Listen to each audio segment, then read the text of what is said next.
सबको जय यीशु की। प्रभु यीशु क्रिस्त में प्यारे भाइयों बहनों, नवजीवन का संदेश इस शीर्षक के अंतर्गत प्रतिदिन का ईश्वर का वचन को सुनने के लिए, मनन चिंतन करने के लिए, ईश्वर के वचनों को सुनकर उसमें आनंद मनाने के लिए और प्रार्थना करते हुए प्रभु के उस प्रेम को, प्रभु की बातों को समझने के लिए मैं आप सभी लोगों का हार्दिक स्वागत करता हूं।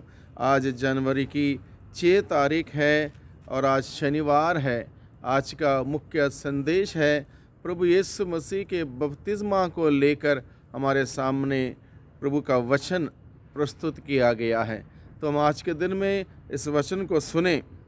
यहाँ पर लिखा है, यूहन्ना अपने उपदेश में कहा करता था, जो मेरे बाद आने वाले हैं वह मुझसे अधिक शक्तिशाली हैं, मैं तो झुककर उनके जूते का फीता खोलने योग्य भी नहीं हूँ। मैंने तुम लोगों को जल से बपतिस्मा दिया है, वह तुम्हें पवित्र आत्मा से बपतिस्मा देंगे। वह उन दिनों ईसा गलीलिया के नाज़रेत से आए, उन्होंने यरदन नदी में यूहन्ना से बपतिस्मा ग्रहण किया। वे पानी से निकल ही रहे थे कि उन्होंने स्वर्ग को खुलते और आत्मा को कपोत के रूप में उन पर आते देखा, और स्वर्ग से यह वाणी सुनाई दी, तू मेरा प्रिय पुत्र है, मैं तुझ पर अत्यंत प्रसन्न हूँ। अभी सोचने के लिए, विचार करने के लिए, मनन चिंतन करने के लिए विषय यह है, प्यारे भाइयों बहनों, यूहन्ना बपतिस्ता पश्चाताप का बपतिस्मा दिया करता था। प्रभु यीशु मसीह जो निर्दोष निष्कलंक मेमना, पाप रहित मेमना, उसको पश्चाताप का बपतिस्मा ग्रहण करने की ज़रूरत क्यों पड़ी? सबसे पहला सवाल जो हम सबों के लिए मनन चिंतन करने के लिए है। या इसलिए कि प्रभु यीशु मसीह ने, क्योंकि उनको इस दुनिया में आके पापी मानव जाति को बचाना था, और पापी मानव जाति को बचाने के लिए मानव जाति का पाप का बोझ अपने ऊपर ग्रहण करना था, पाप की सज़ा स्वीकार करनी थी, पाप की सज़ा भोगनी थी, और उस प्रकार से मानव जाति को पाप की दास्ता से छुड़ाना था। इसलिए प्रभु यीशु मसीह पापियों के साथ सहभागिता जताते हैं। यद्यपि वो निष्कलंक निर्दोष थे, लेकिन पापियों को बचाने के उद्देश्य से पापियों के साथ सहभागिता जताने के लिए वो यूहन्ना बपतिस्ता से बपतिस्मा लेते हैं, पश्चाताप का बपतिस्मा लेते हैं।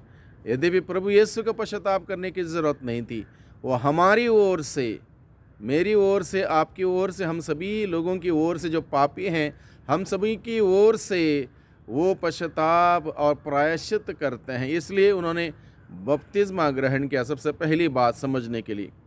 दूसरी बात हम सबों को समझने के लिए यह है, यह उनके जीवन में महत्वपूर्ण निर्णय का वक्त था, जिससे वे प्रकट रूप में अपने पिता की इच्छा पूरी करते हुए, संसार की चुनौतियों का सामना करते हुए ईश राज्य की घोषणा करने का है। तो ये उनकी एक महत्वपूर्ण निर्णय का समय था। अब इस महत्वपूर्ण निर्णय करने से पहले उनको पिता से वो समर्थन की आवश्यकता थी, ताकि लोग उनकी बातों को सुने, समझें, ग्रहण करें, स्वीकार करें और उसके अनुरूप जीवन बिता सकें। इसलिए वो समर्थन की ज़रूरत थी पिता से अपने मिशन कार्य को शुरू करने से पहले। दूसरी बात। तीसरी बात, उस निर्णय को पिता परमेश्वर द्वारा अनुमोदन व समर्थन का वर्तता। पिता ने, तू मेरा प्रिय पुत्र है, मैं तुझ पर अत्यंत प्रसन्न हूँ कहकर समर्थन किया। तो पिता की ओर से समर्थन आया, वो आवाज़, वो वाणी सुनाई दी, तू मेरा प्रिय पुत्र है। चौथी बात यह है, यह उनके सशक्तिकरण या लवज़मा करने का वक्त था। इसलिए पवित्र आत्मा कपोत के रूप में उन पर उतरता, यानी कि पवित्र आत्मा उतरते हुए उनको और मजबूत करता है। इस प्रकार से अनेक बातें आज के दिन में हमें समझने के लिए प्रभु का वचन हमें बुलाता है। प्रभु यीशु का बपतिस्मा, क्यों बपतिस्मा लिया, और पिता ने कैसे समर्थन किया, प्रभु ने कैसे महत्वपूर्ण निर्णय को पिता के समर्थन के साथ शुरुआत किया, पवित्र आत्मा उन पर उतरा। इस सभी बातों को हम आज के दिन में मनन चिंतन करें। जैसे ही प्रभु ने बपतिस्मा ग्रहण किया, स्वर्ग खुल गया, स्वर्ग खुल गया। यानी कि इसके पहले स्वर्ग बंद था, मानव जाति के लिए स्वर्ग बंद था। पश्चाताप का बपतिस्मा में शामिल होने से स्वर्ग खुल गया। ये महत्वपूर्ण बात आज के दिन में भाइयों बहनों हम सबों के लिए समझने के लिए और मनन चिंतन करने के लिए, यानी कि पाप करते ही मनुष्य के लिए स्वर्ग बंद हुआ और मनुष्य जाति के लिए पाप की दास्ता से छुड़ाने के लिए आए हुए प्रभु यीशु ने जब मानव जाति के साथ सहभागिता जताते हुए बपतिस्मा ग्रहण किया, तुरंत स्वर्ग खुल गया। जो द्वार हम सबों के लिए बंद हो चुका था, मुक्ति का द्वार जो बंद हो चुका था, वह द्वार हम सबों के लिए खुला। सबसे बड़ी बात यह है, वह द्वार खुलते ही पिता की आवाज़ आती है, यह मेरा प्रिय पुत्र है, मैं इस पर अत्यंत प्रसन्न हूँ। यानी कि पिता परमेश्वर इस बात को समर्थन के साथ कहता है, यह मेरा प्रिय पुत्र है जिसको मैंने दुनिया में भेजा इंसान के रूप में, ताकि इंसान इस पर विश्वास करें और उद्धार मुक्ति प्राप्त करें। यानी कि ये हम सबों के लिए संदेश है पिता के द्वारा।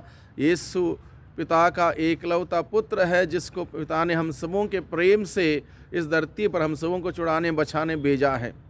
तीसरी बात, पवित्र आत्मा वहाँ पर उतरता है, कपूत के रूप में पवित्र आत्मा उतरता है। यानी कि पवित्र आत्मा को उतरने का मतलब यह है, फिर एक बार हम सबों को वो पवित्र आत्मा अगुवाई करेगा। अगर हम इच्छुक हैं, अगर हम पवित्र आत्मा हमारे जीवन में कार्य करने का मौका देंगे, हमारे जीवन पवित्र आत्मा के हवाले करेंगे, वो पवित्र आत्मा हमें यीशु के पास ले जाएगा और यीशु के द्वारा हमें मुक्ति के द्वार तक ले चलेगा और स्वर्ग का अनंत जीवन हमें दिलाएगा, वो पवित्र आत्मा। इस प्रकार से पिता परमेश्वर की वो बात को हम ध्यान रखें। प्रभु यीशु पिता परमेश्वर की ओर से प्रिय पुत्र करके घोषित किया गया। उस प्रिय पुत्र यीशु से हम प्यार करें, उसके वचनों पर चलें, उसके मार्ग पर चलें, उसका जीवन अपनाएं, उसके जीवन को जिएं, उस पवित्र आत्मा से अगुवाई मांगें, ताकि हम सभी एक सुंदर क्रिस्तीय जीवन बिताते हुए प्रभु के उस कृपा के पात्र हम बन सकें। जिस प्रकार से ईश्वर का वचन हम सबों को निमंत्रण देता है, उसके अनुरूप जीवन बिताते हुए उस सुंदर जीवन को बिताने का प्रयास करें।